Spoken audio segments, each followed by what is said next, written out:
almost didn't go. Sat in my car outside the hotel for 20 minutes, hands on the steering wheel, trying to decide if I could walk through those doors, wondering if I was ready to see their faces again, wondering if they'd look at me and see what I'd become. Staff Sergeant William Porter, 3rd Infantry Division, United States Army, fought in France, Germany, and Austria from D-Day plus 30 until VE Day. 8 years ago now. Feels like yesterday. Feels like forever. The letter came in April, handwritten, from Mickey Sullivan, our old squad leader. He'd tracked down everyone from our platoon who'd made it home. 32 names, out of the 48 we'd started with in England. Annual reunion, the letter said. Chicago, first weekend in June. Would mean a lot to see everyone. We made it through hell together, should see each other through peace. I'd read that letter a dozen times. Wanted to go. Wanted to see the guys. Wanted to know they were okay. But I was terrified. Terrified they'd see what the war had done to me. Terrified I'd see what it had done to them. I was 29 years old in 1953. Married to Helen, a nurse I'd met at a VA hospital in 1946. We had a son, little Billy, 4 years old. I worked as a supervisor at a factory in Detroit, made decent money, had a house with a yard. From the outside I looked like I'd made it, like I'd adjusted just fine. But Helen knew better. She'd wake up when the nightmares started, would hold me while I shook, would clean up when I drank too much and got sick, would explain to Billy why Daddy sometimes couldn't get out of bed. "You should go," she'd said when I showed her the letter. "See your friends. It might help. Might help. Might make it worse. Might break whatever fragile thing I'd built to hold myself together." But I went. Drove 5 hours from Detroit to Chicago. Checked into the Palmer House Hotel. Put on my suit. Stared at myself in the mirror. Still looked like me. On the outside. Then I went downstairs to the banquet room where my past was waiting. The room was already half full when I walked in. Maybe 20 guys standing around in clusters, talking, laughing. Some I recognized immediately, some I had to look at twice. Mickey Sullivan saw me first. Older, heavier, but same face, same wide smile. "Porter." "Jesus Christ, you made it." He crossed the room in 3 strides, grabbed me in a bear hug. I hugged him back. Felt something in my chest crack. Something that had been frozen since 1945. "Good to see you, Sully." "Good? It's goddamn miraculous. Come on, there's guys here you gotta see." He pulled me into the crowd, started introducing me, reintroducing me, to men I'd fought beside, bled beside, men I'd watched kill and seen almost die. Johnny Martinez from New Mexico. He'd taken shrapnel in his leg at the Battle of the Bulge. Walked with a cane now, but walked. That was something. Frank Kowalski from Pittsburgh. Lost an eye to a grenade fragment in the Hurtgen Forest. Wore a glass eye now. You could barely tell unless you looked close.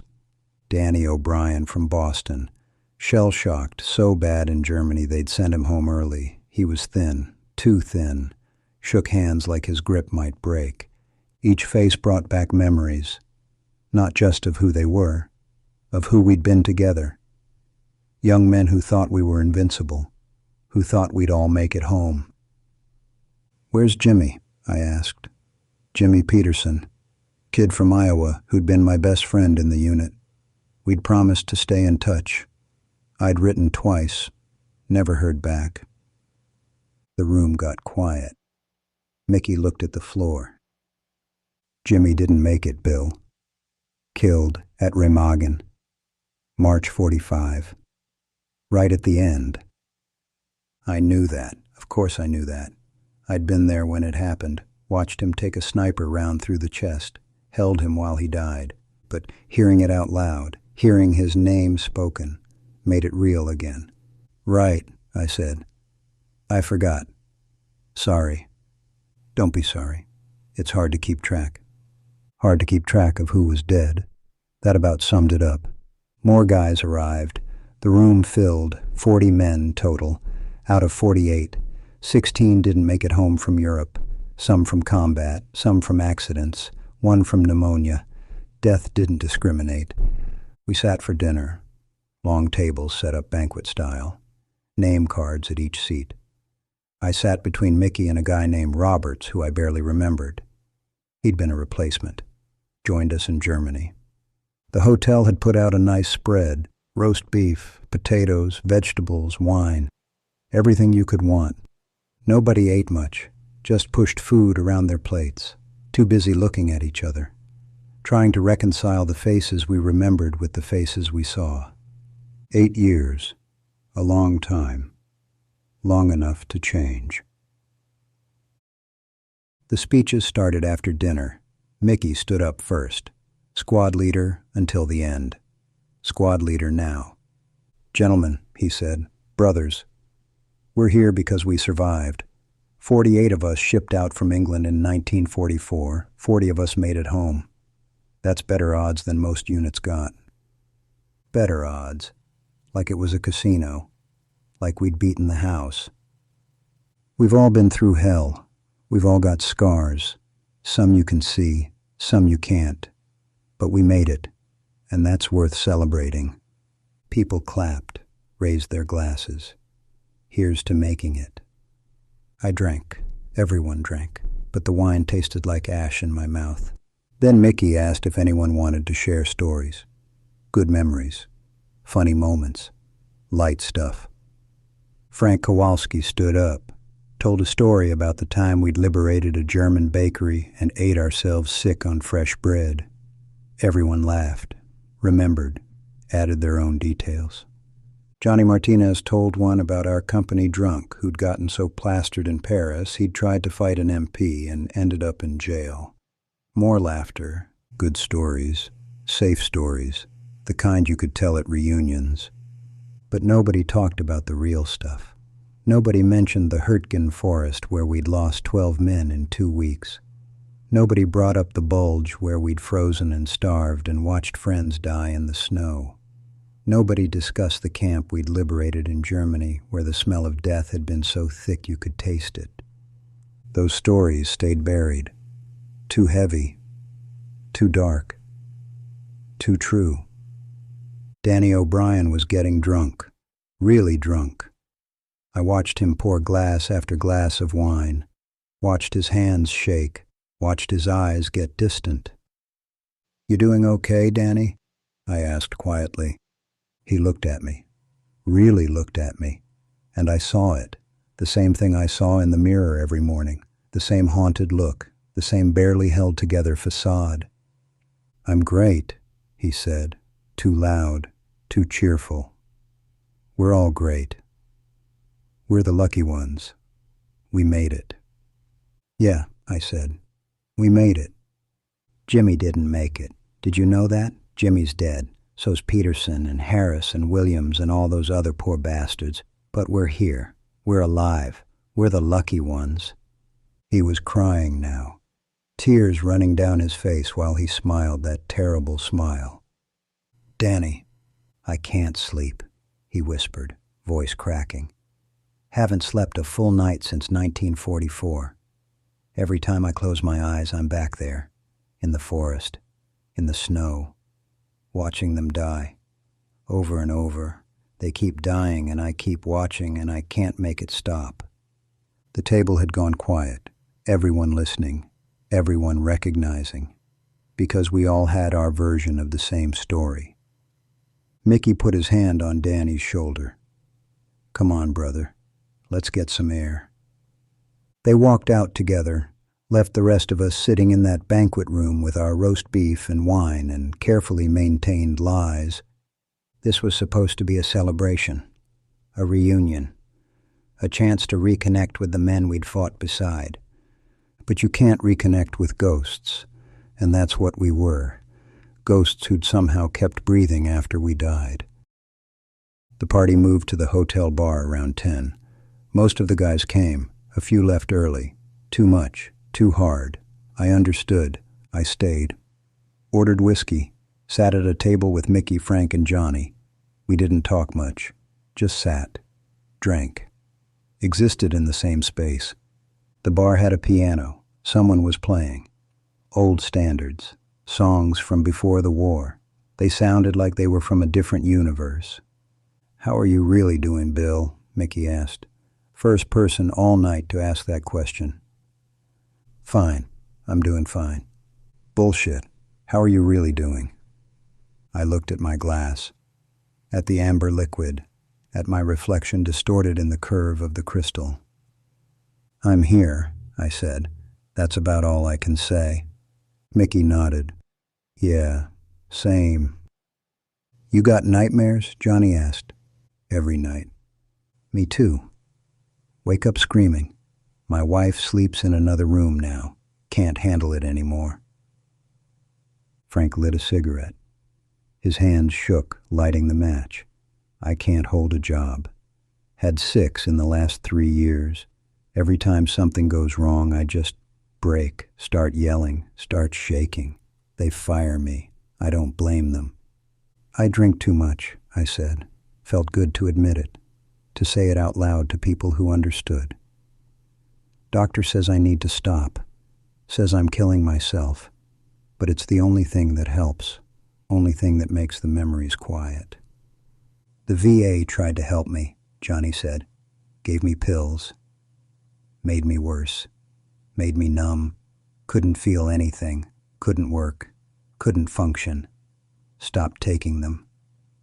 We sat in silence. 4 men who'd survived a war, who'd come home as heroes, who were dying slowly in peacetime.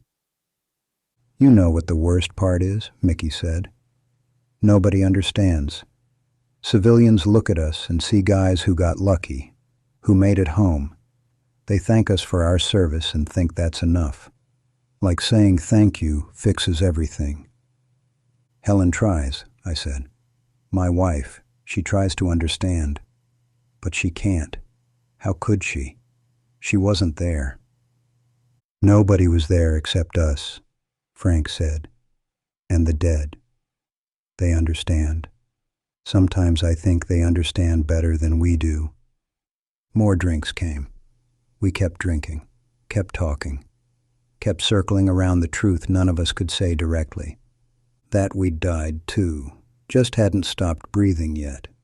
Around midnight, Danny came back, sober now, or at least less drunk. Sat down with us. "Sorry about earlier," he said. "Lost it a little." "Don't apologize," Mickey said. "We've all lost it. We're all losing it. Some of us are just better at hiding it." Danny looked around the table, at our faces, at the truth we'd finally stopped hiding. "Is this it?" he asked. "Is this all we get? We survived the worst war in history, and this is what we get? Nightmares and drinking and falling apart?" Nobody answered, because what could we say? Yes, yes, this is it. This is what survival looks like. The reunion ended Sunday morning. Breakfast in the hotel restaurant, quieter than the night before. Hangovers, exhaustion, the weight of too much honesty. We exchanged addresses, promised to stay in touch, to write, to do this again next year. Lies, comfortable lies we told each other because the truth was too hard, that we'd probably never see each other again, that it hurt too much, that we were reminders of everything we wanted to forget. I said goodbye to Mickey last. We stood in the hotel lobby, sunlight streaming through the windows. Beautiful day. Too beautiful for how I felt. "This was good," Mickey said, "seeing everyone, knowing we're all still here." "Yeah, it was good." "You take care of yourself, Bill. Take care of Helen and your boy." "You too, Sully." We shook hands, hugged, held on maybe a second longer than we should have, then let go. I drove home to Detroit, 5 hours alone with my thoughts, with the weekend playing on repeat in my head. Seeing the guys had been good and terrible. Good because I wasn't alone, because my nightmares weren't unique, because someone understood. Terrible because I'd hoped, secretly, desperately hoped, that someone had figured it out. that someone had found a way to be okay, that someone could show me how to survive what we'd survived. But nobody had. We were all drowning. Some of us were just better swimmers. Helen was waiting when I got home, took one look at my face and knew.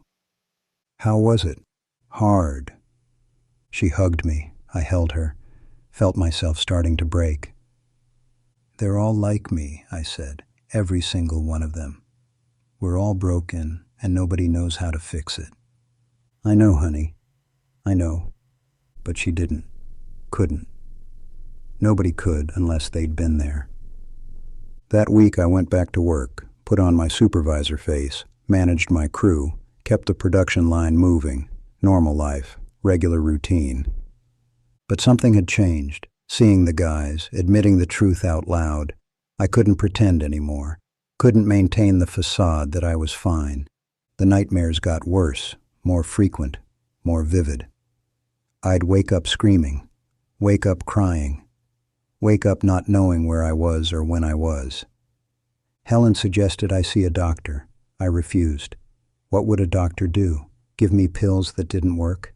Tell me to adjust? Tell me it was all in my head? It was in my head. That was the problem. The war lived in my head. Permanent resident. Couldn't evict it no matter how hard I tried. I got a letter from Danny O'Brien in September. Just a few lines. Thanks for the reunion. Good to see you. Good to know I'm not alone. Then nothing. Silence. Found out 6 months later he'd killed himself. November 1953. Put a gun in his mouth, left a note that said, I'm tired. I understood. God help me, I understood completely. Started wondering how long until I did the same. How long until the weight got too heavy. Until the nightmares became worse than death. How long until tired wasn't something you felt, but something you did. That was 35 years ago. I'm 64 now. Survived the reunion. Survived Danny's death. Survived every day since. Helen died in 1978. Cancer. She fought it hard but lost. I think part of her was relieved. Relieved to be done taking care of the broken man I became. She never said it, but I knew. Billy grew up, got married, has kids of his own. He calls once a month, dutiful son, but he doesn't visit much. Too hard, too many memories of growing up with a father who was there but not there. I don't blame him. I wasn't a good father, tried, but I was fighting my own war. Didn't have much left over for him. The nightmares never stopped.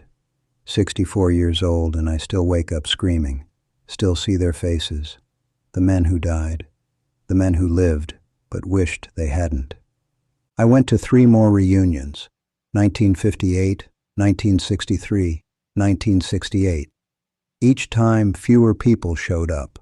Some had died. Some couldn't handle it. Some just stopped responding to Mickey's letters. The last reunion was just 8 of us, sitting in a hotel bar, older, grayer, more broken, not even pretending anymore. Mickey died in 1972. Heart attack. He was 52. His wife told me he'd never recovered from the war.